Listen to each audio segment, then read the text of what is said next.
Hey guys, Akil here. Welcome back to another episode of the Trading Coach Podcast. Today we're going to dig into another one of our accountability sessions where we're going to revisit a trader who came on to speak with us last year and is really updating us on his status. Last year, his goal was to really work on finding his direction in trading, meaning learning how to trade, learning the different options out there, and really getting a grasp on what type of trader he wanted to be.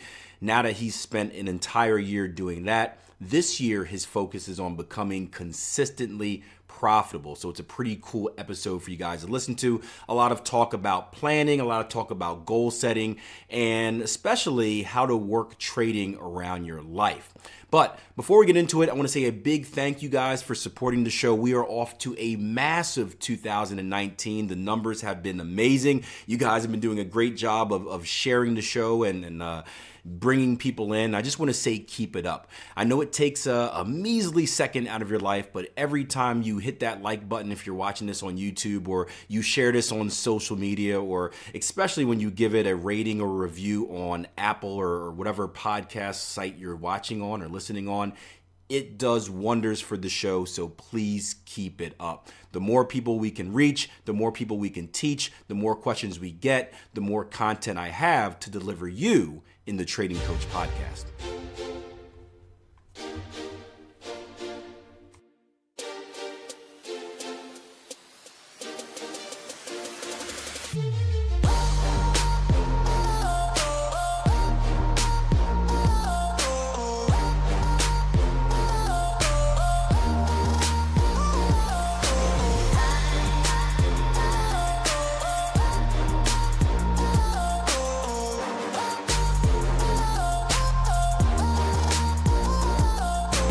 Most of you know James is. He's been around for a while. So looking forward to catching up with James, I think. Let's just get his mic on. Hopefully this works straight away. James. Right, James, you should be getting an invite about now to your microphone.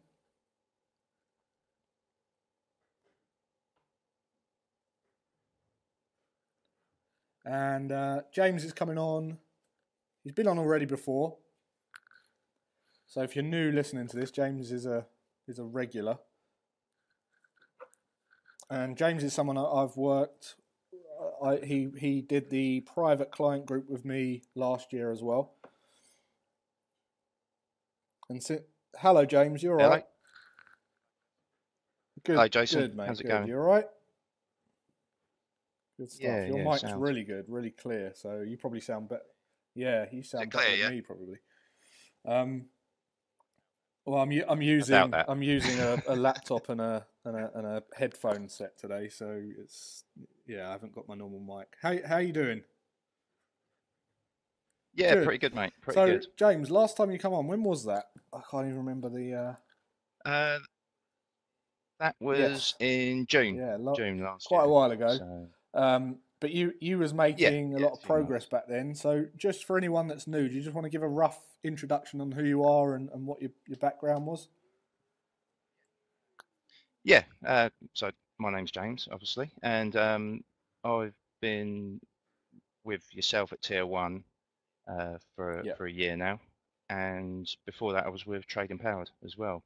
Yeah.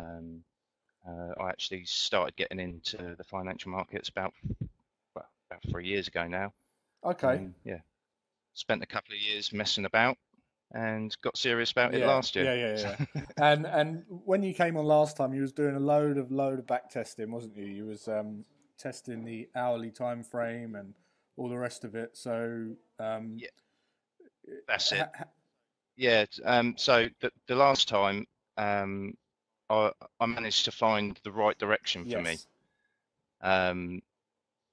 I was going about things the wrong way. I was testing the hourly time frame, but I can't trade the hourly time frame because of work and whatever else. So with your help, especially, I managed to focus in on when I can trade and when I can do whatever and fit it in around my lifestyle. How much did that help? So now, massively, absolutely massively. Yeah. So now I'm working on the daily time frame, I've done a load of back testing, which I back tested the 28 pairs on one strategy, which I got finished by August last year. And I went into forward testing that strategy from August, and currently still forward on all testing 28 now. pairs? No, 20, no, only 23. 23. So I tested the 28, and you know, 5 of them weren't profitable or worth putting in. So, excellent. So how well, first of all, building trading around your life, I think that's a massive one to touch on, because you found it was a pain. Loads of people try and force it into their life. They try and fit things in around their daily routine, and all it does is it becomes a burden. It becomes not enjoyable because they don't want to do it, and it's unnecessary. So how did you find? What did you do? How did you transition? Did you just change time frame? Yeah, I changed time frame. I started looking at the daily time frame, which is a lot easier. The candle closes at 10 o'clock our time in the UK. So literally, if I want to, I only have to spend 10 or 15 minutes looking at the charts and at 10 o'clock at night. If unless I'm doing something else, obviously I'm trying to do more back testing and whatever else, and fit more learning in and that sort of thing. And I mean, that's something we're going to be touching on tomorrow. You're coming to the event tomorrow, aren't you? Yeah, I'll be there and tomorrow. We're going to go through. It's going to touch on how you can build it into your life rather than trying to fit your life around learning to trade, because it's a big problem. So that's going to be part of what we talk about tomorrow as well. You just end up stressing yourself out, don't you? It's like and like you said before, it's not enjoyable, and you can't be consistent. And that's the biggest thing. You can't be consistent. You're trying to fit it in, and then sometimes it slips, and you're not going to win that way. You're not going to get there that way. So you said you've been forward testing. You've been testing the strategy, and it's been performing. You've done all your back testing. How did you manage to complete so much back testing in that time? If you could share that with people, did you set up a dedicated time? Yeah, so it was literally just trying to set up, 2-3 hours a night, getting up early in the morning, which I'm still doing now. I'm up at 5 o'clock. I do an hour and a half before work, and then I go out the door to work. And you've really got that into a habit now, haven't you? It's a real routine. Oh yeah.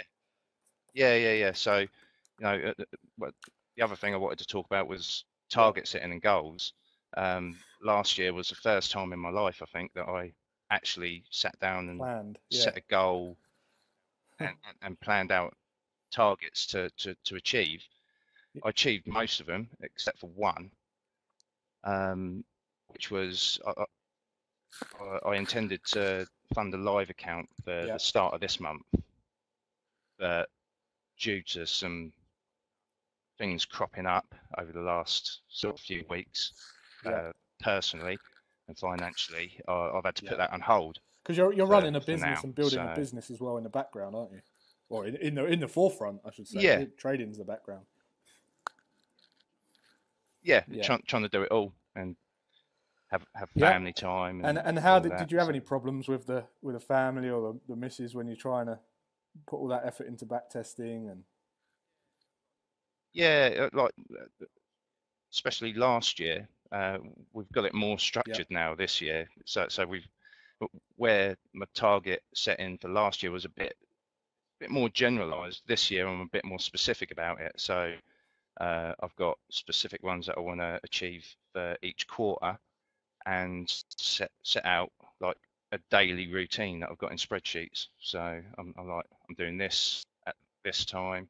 I'm going to work. I'm coming back. I'm spending time with the family for an hour or so after work, and then I'm into the back testing from 7 o'clock until 10 o'clock, and then bed and up at 5 o'clock in the morning again. So.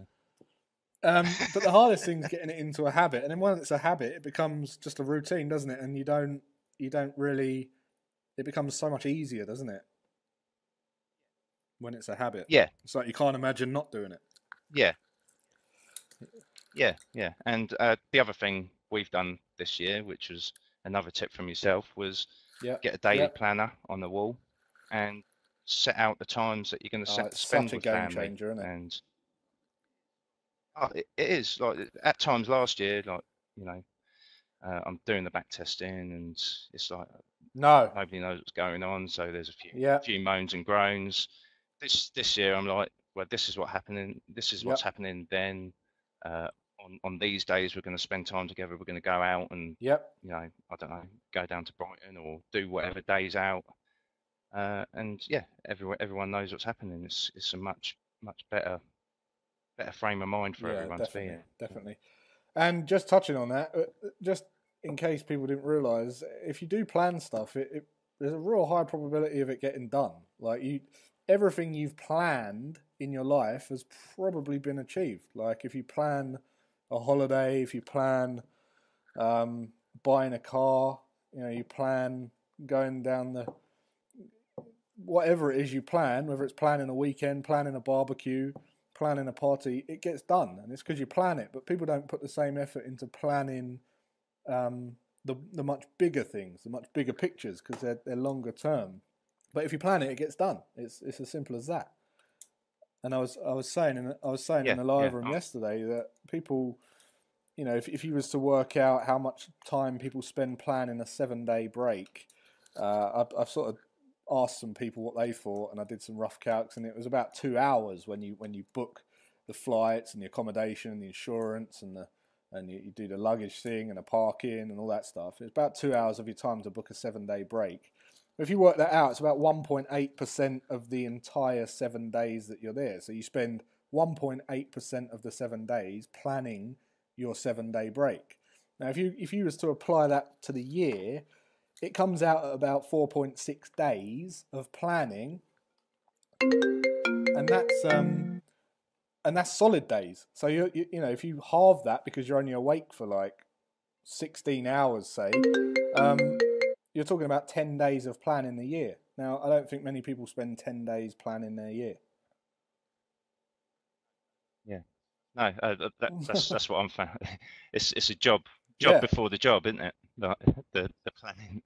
That's what I've been finding the last few weeks trying to plan for the quarter. It's like, yeah, this is taking some time. Yeah. But once it's done, it's done. But it's good. It's good to do, isn't it? Honestly, yeah. I started planning this year in like the 3rd week in December and finished about the 7th of January. I was planning the whole year, but now I'm done and I'm good to go. So what is next then? You're forward testing, and you was ready to fund a live account. I know you've had some setbacks with business and stuff. So what's the plan going forward then? So the plan going forward will be at the minute I'm just testing. So I think somebody just asked what strategy am I trading? It's the trend continuation on the daily time frame. And well, yeah, Stuart has just said, how am I finding it? I'm finding it much easier in my life, definitely. So yeah, I'm just trying to test some different types of entries on that strategy, which will hopefully, without compromising the expectancy, improve the amount of opportunity, because you know yourself, trading the daily time frame, it's low opportunity. There's not a lot happening. Right. So I'm testing some different entries for that, which I'll have done by the end of February, and after that, I'm going to look to back test, some sort of reversal strategy on the daily time frames as well. I haven't set the rules for it yet, but I'm gonna something similar to what you do with double tops and double bottoms. Certain levels and extreme highs and lows. Probably something similar to that. Test that on the dailies from March sort of time. That'll probably take me 2 or 3 Yep. 2 months, and then add that to the Yep. portfolio, and then going on from that, start looking at the 4-hour time Yeah. frame, possibly. I sort of start working my way down and see if I can fit it in to my life, see if I can make it Yeah. work on the 4-hour from there. And so to the back end of this year, I want to start looking to start being Yep. profitable, hopefully. Where last year was finding my direction and back testing. Yeah, this year is about looking at things, maybe adding some more discretion, tweaking, and hope by the end of the year becoming profitable, funding the live account, and gradually Yeah. adding Just capital keep. from there and transitioning The over. great thing So about in your business is you can just start dumping cash from your business into your trading account. Yep. yeah. So with the business as well, we had a couple of setbacks at the end of last year, a bit quiet this year, but going forwards this year, if half the things come off that we've got planned, then we're on for doubling the turnover Brilliant. that we made last year. Already, that's if half the things come off. And So in that meantime, I know, I'm not going to discuss your personal business, but you're in the process of raising capital for your business, aren't you, as well? So you're doing fund rounds, which is gonna help you with so trading if you ever wanted to raise capital to manage money, for instance. yeah. So this project that we've put together at the minute, it might just turn into an exercise project. We've got a few people that we know that we're going to sort of speak to, and then maybe find some other way of funding it down the line. But I'm not sure about the guy who's selling the land.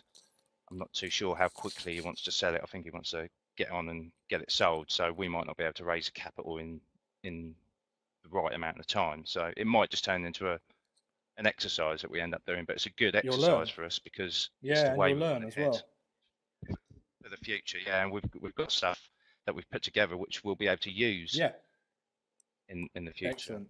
As well. So all right. So Jess said, how old are your kids, by the way? Yeah, I've got a 19-year-old daughter, a 17-year-old son, and a 2-year-old daughter. You was almost out. You was almost out in the clear then until you said the 2-year-old. Yeah, I was almost at the door, wasn't I?